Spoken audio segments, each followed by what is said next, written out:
우리가 함께 보실 하나님의 말씀은 마가복음 14장 32절에서 42절 말씀 가시고 겟세마네의 현장에서라는 제목으로 함께 은혜를 나누고자 합니다. 우리가 새길 말씀은 34절 말씀입니다.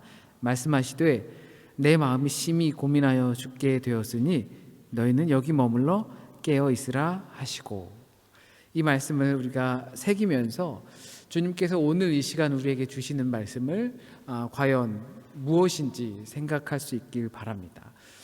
예배 초입에서 우리가 보셨던 것처럼 오늘은 종려주일입니다. 예수께서 예루살렘에 입성하실 때에 어린이들과 많은 사람들이 자신의 옷을 깔고, 그리고 종려나무가지를 깔고, 대추 야자수의 나무가지죠. 그 야자수를 깔고 또 흔들고 환호하면서 왕의 오심을 축하하던 주간이기도 했습니다. 그리고 다르게는 고난주일이라고 불려지기도 합니다. 고난주일, 예수의 고난이 이제 곧 시작되는 것을 묵상하는 한 주간이기도 합니다. 어떻게 보면 지금 이 주간과 바로 그 다음 부활주일까지가 기독교 내에서 가장 중요한 부분이 되지 않을까 생각되기도 합니다. 혹시 아실런지 모르겠지만 지금 우리 전 타임에 예배드리는 시리아 교회는 우리랑 부활절이 다릅니다. 안 놀라시죠? 너무 워낙 이렇게 많이 알고 계셔서 그래요. 그런 이유는 몇몇 그 동방 교회들 중에서는 이 6월절 절기에 맞춰서 부활절을 합니다. 그런데 개신교나 기독교에서는 옛날에 그것을 가지고 논쟁을 벌이다가 이것은 주일에 초점을 맞춰서 하는 게 더 맞겠다라고 생각해서 서로 다른 날짜, 가끔은 이제 같은 날짜로 하기도 하죠. 유대력을 따라서 가는 것과 우리 이제 새로운 달력을 따라서 가는 음력 달력으로 가는 거랑 조금 별개로 있기 때문에 그렇습니다. 하여튼 예수께서는 예루살렘을 입성하시던 그 날 때에 이 제자들을 데리고 입성하신 후에 겟세마네라는 곳에서 기도를 하셨습니다. 이곳을 누가복음에서는 감람산이다라고 이야기를 했습니다. 올리브산이라는 것이죠. 그리고 그 이름에서 겟세마네라는 것에서 알 수 있는 것처럼 겟세마네는 기름을 짜는 틀 또는 무엇을 짜는 틀이라는 이름을 가지고 있습니다.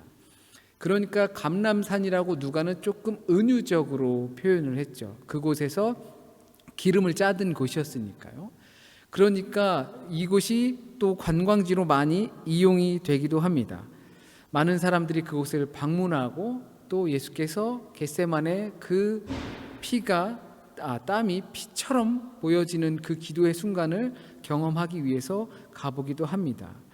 여담이지만 관광 코스로 유명한 곳들을 사람들이 다니다 보면 여기가 옛날에 이랬다라고 해서 이야기가 전해 내려온다라는 이야기들이 많이 있습니다. 한편으론 그렇게 하면 이건 신빙성 없는 이야기 아닌가라고 생각할 수가 있을 겁니다. 그러나 고고학자들은 그런 이야기들을 단순히 동네 우물가에서 하던 그 여인들의 이야기처럼 치부하지 않고 근거되고 있는 사료들을 중심으로 그 이야기를 덧입혀서 진실을 찾아간다고 합니다. 그러니까 그 안에선 구전이 가지고 있는 힘이 얼마나 강력한가라는 것을 보여주는 것이죠. 오늘 본문에서 여러분은 그 예수께서 겟세마네에서 마치 땀이 피가 나오는 것처럼 그렇게 여겨지게 혼신의 힘을 다해서 한 기도의 모습을 보실 때 어떤 느낌을 받으셨나요? 어쩌면 너무 익숙한 부분이기 때문에 그저 그렇게 받아들이고 지나갔을지도 모를 겁니다.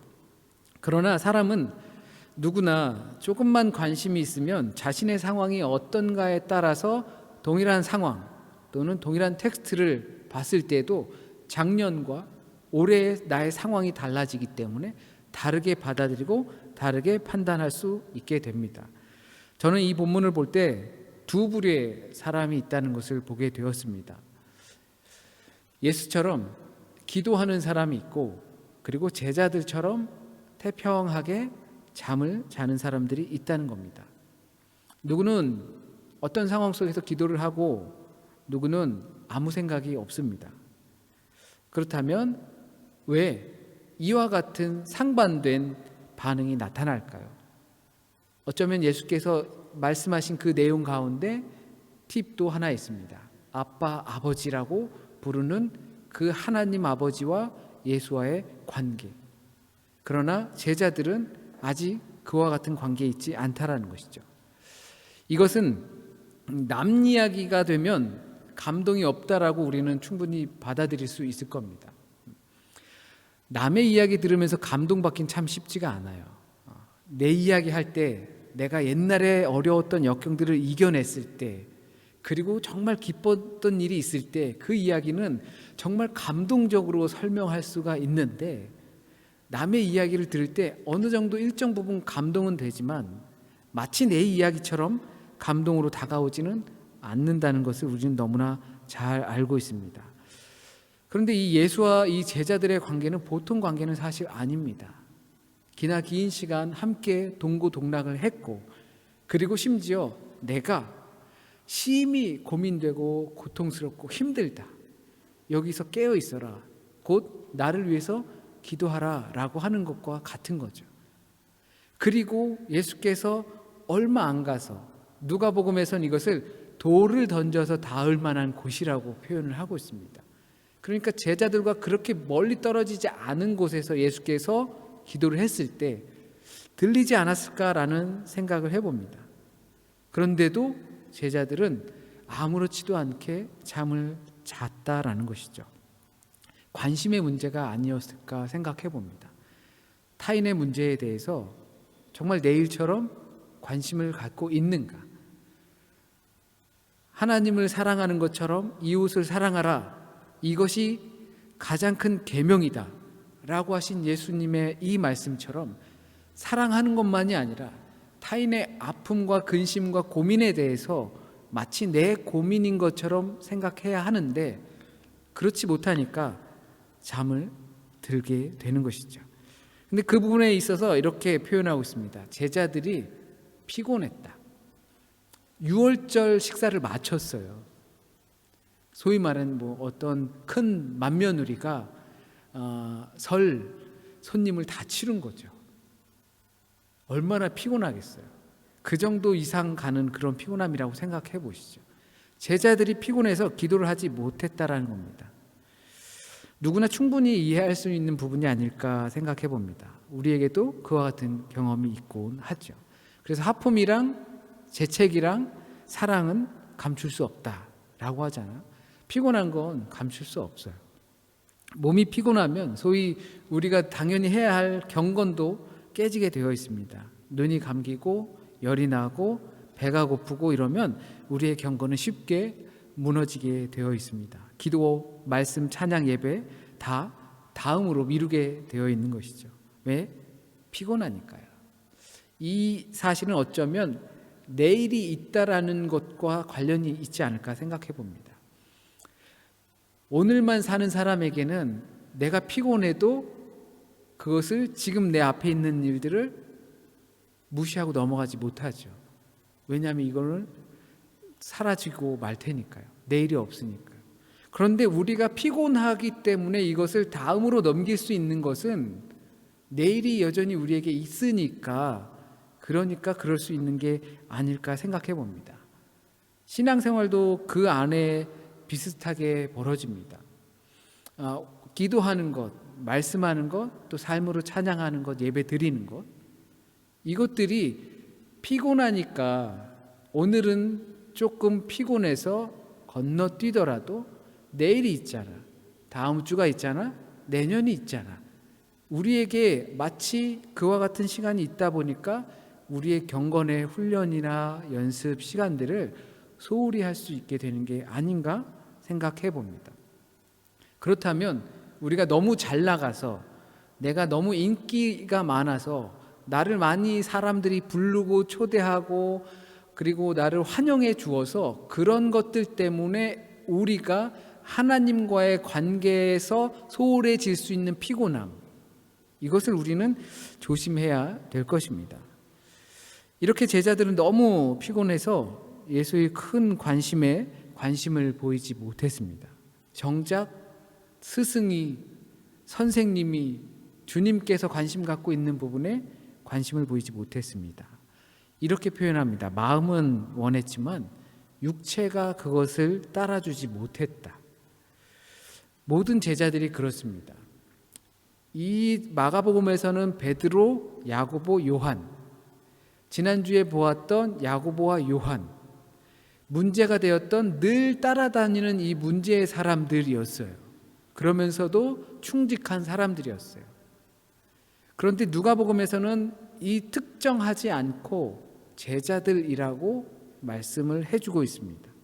그러니까 우리 모두에게 닥칠 수 있는 상황이죠. 우리 모두가 피곤하면 주님과의 관계보다 나의 쉼, 원하지만 육체가 약하다는 것을 이야기한다는 겁니다. 너무나 원하지만 여러 가지 이유로 인해서 그 의지대로 하지 못합니다. 그런데 그 피곤함이 극에 달한 것이라고 한다면 저는 또 완전히 달라질 것이라고 생각합니다. 예수께서도 피곤하시겠죠? 예수께서도 그 유월절 식탁에서 이 봐라, 내가 너희들 가운데서 섬기고 있지 않느냐라고 말씀하셨단 말이에요. 심지어 제자들의 발까지도 씻겨주시는 노동을 멈추지 않으셨습니다. 그렇다면 예수께서도 극도로 피곤하실 것이죠. 그러나 예수께서는 아셨습니다. 자신의 앞날에 대한 상황들에 대해서 잠이 오지 않는 상황이라는 것입니다. 우리의 육체가 극도로 힘들어진다면, 지칠 대로 지치고 극한에 처하게 된다면 신앙이 있던 사람들은 그 피곤함을 극복하고 주님께 나온다라는 사실입니다. 많은 분들이 그런 경험들이 있으실 겁니다. 대부분의 사람들이 좌절하게 만드는 그러한 상황을 만나는 그리스도인들이 그것에서 좌절하지 않고 극복하고 초월하여서 하나님께 더 가까이 가는 그런 상황을 아마 한두 번 좀 경험해 보셨을 겁니다. 근데 누구랑 지난주에 얘기했었는데요. 군에 있을 때 모든 남자들은 군에 가면 빨리 제대하고 싶어 해요. 2년이든 3년이든 이 시간이 그냥 감았다 딱 뜨면 사라져 버렸으면 하는 생각을 하고 있죠. 근데 저도 군에서 그렇게 생각을 하고 있는데 한 1년쯤 지나니까 어느새 1년이 후딱 다 지나가 버렸어요. 저기 가서 머리 박아 그러면 머리 박고, 삽질해 그러면 삽질하고, 막 욕하면 욕 듣고, 아무것도 기억이 남질 않아요. 나 뭐 했지? 했는데 1년이 훅 지나가 버렸어요. 그러고 나니까 앞으로 1년도 그렇게 지나갈 것 같다라는 생각이 들더라고요. 그러면 나에게 내 아주 너무나 중요한 시기에서 2년이 넘는 시간이 그냥 뿅 사라져 버리게 될 것 같다라는 마음이 들었어요. 그때서부터 군인들은 보초 근무를 쓰는데 보초 근무 쓰러 가기 전에 조금 일찍 일어나고, 깨우지 않아도 일어나고, 그래서 성경을 읽고, 또 끝나고 오면 조금 더 성경을 읽고 그리고 자고. 군인에게 이 잠이 얼마나 중요한 건지 모르실 거예요. 왜냐하면 그 시간이 사라져 버릴까 봐, 무익하게 지나갈까 봐, 그래서 저는 그 시간을 아끼기로 마음을 먹었습니다. 물론 뭐 얼마나 시간이 됐겠어요. 그러나 그 시간을 그렇게 보내고 싶지 않았었던 마음, 그래서 그 속의 마음으로 시간아 빨리 가지 마라라고 저는 그렇게 기대를 하고 나머지 시간들을 보냈었습니다. 그렇게 지냈으면 제가 뭐 되게 잘 됐어야 되는데 그렇게 잘 되지는 못한 것 같죠. 그런데 잘 되고 안 되고가 중요한 게 아니라는 거죠. 내일은 존재하지 않겠구나. 그렇다면 우리에게 주어지는 이 오늘의 삶 가운데서 내일로 미룰 수 없게 되는 것입니다. 내일이 없다고 생각하면 잠이 오지 않는 것이죠. 그런데 대부분 우리에겐 내일이 존재합니다.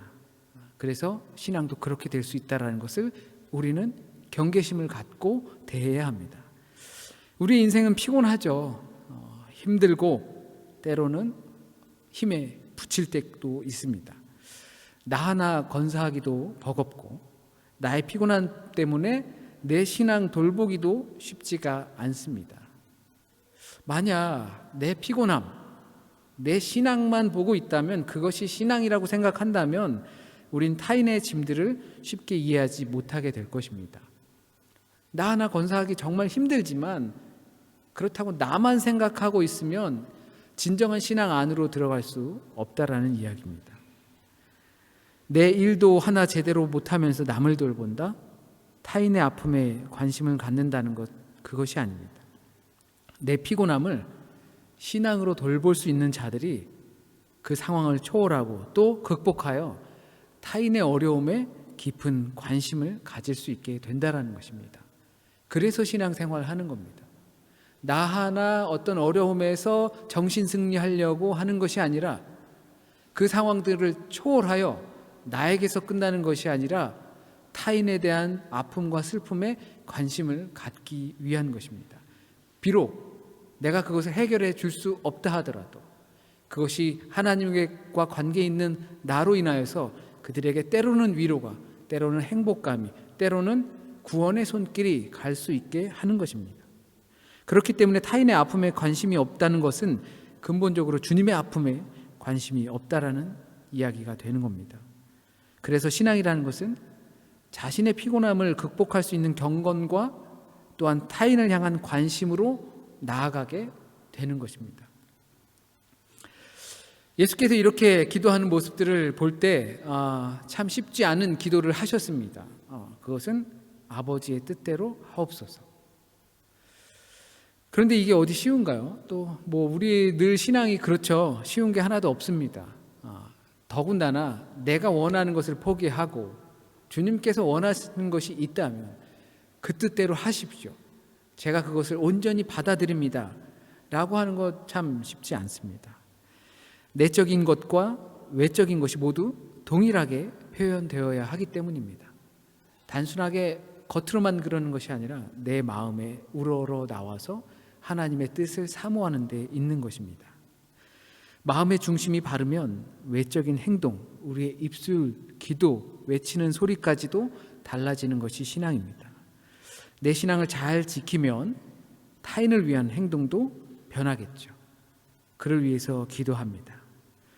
물론 우리는 쉼없이 기도합니다. 누군가가 기도해달라고 하면 기도합니다. 우리는 말씀을 묵상합니다. 주야로 묵상합니다. 그러나 이것이 혹시 소리에 그치는 것이 아닌가라는 것을 우리는 생각해 볼 필요 있습니다. 시편의 기자가 말했던 것처럼 하나님의 말씀을 주야로 묵상한다. 그것은 곧 말씀을 끌어안고 정말 낑낑대면서 사는 것입니다. 타인의 아픔을 위해서 기도할 때 그 타인의 아픔에, 타인의 간구를 위해서 안고 낑낑 기도하면서 사는 것입니다. 그 안에 온전한 하나님의 뜻을 위해서 예수께서 땀이 마치 핏방울처럼 되었다고, 그렇게 보여졌다고, 느껴졌다고 여겨지는 것처럼 하는 것이 우리의 기도여야만 할 것입니다. 그래서 예수께서 보여주셨던 겟세마네의 기도는 한마디로 짱인 것입니다. 우리는 할 수 없지만 주님께서 아버지와의 관계가 있을 때 할 수 있는 것이죠. 아버지 하나님과 우리가 관계가 없다면 정말 이 잔혹한 순간 속에서 아버지의 뜻대로 하십시오라고 기도할 수 없게 될 것입니다. 우리가 주님의 기도, 너무 부러워요, 세상을 다 가진 것 같은 기도를 부러워하는 것이 아니라 아버지 하나님과의 관계가 있을 때 우리도 그와 같은 기도를 할 수 있다라는 것입니다.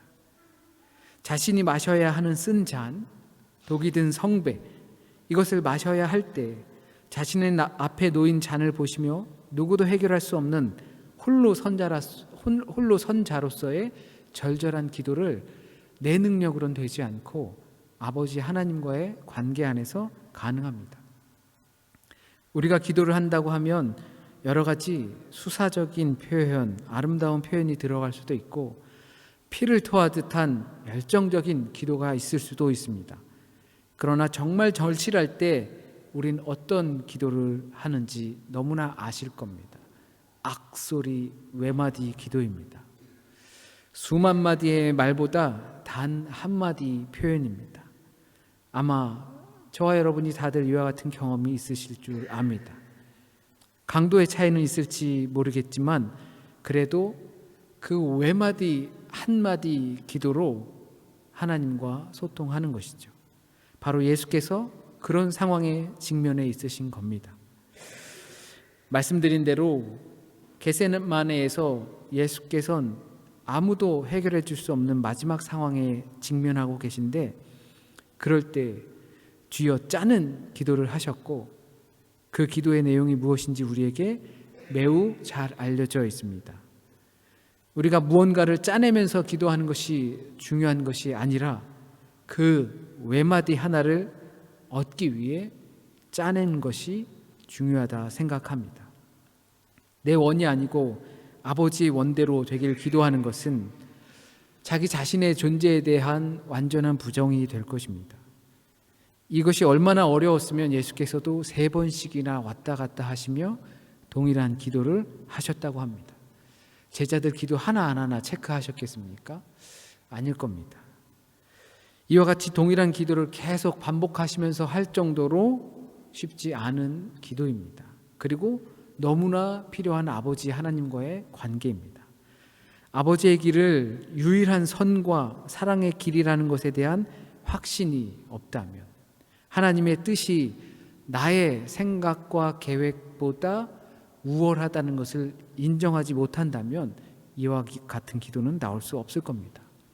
남의 일이 아니고 내 일이라면 더더욱 그렇게 기도하기 쉽지 않을 겁니다. 나귀를 타고 입성하는 것을 이미 알고 계셨다면 역시 상처가 나고 나무에 달리는 저주를 피할 수 없다는 것도 아셨을 겁니다. 그러면서도 아버지여 그 일을 행하소서라고 기도한다는 것은 우리에겐 참으로 가당치 못한 기도가 될지도 모릅니다. 그토록 신앙이 어렵고 인간성을 여과 없이 드러내는 우리로서는 참으로 어려운 이야기입니다. 받아들이기 어려운 이야기입니다. 그런 우리에게 성경 말씀, 오늘 본문의 마지막 절에 이렇게 말씀하십니다. 일어나 같이 가자. 이게 언제 인간이 되려나?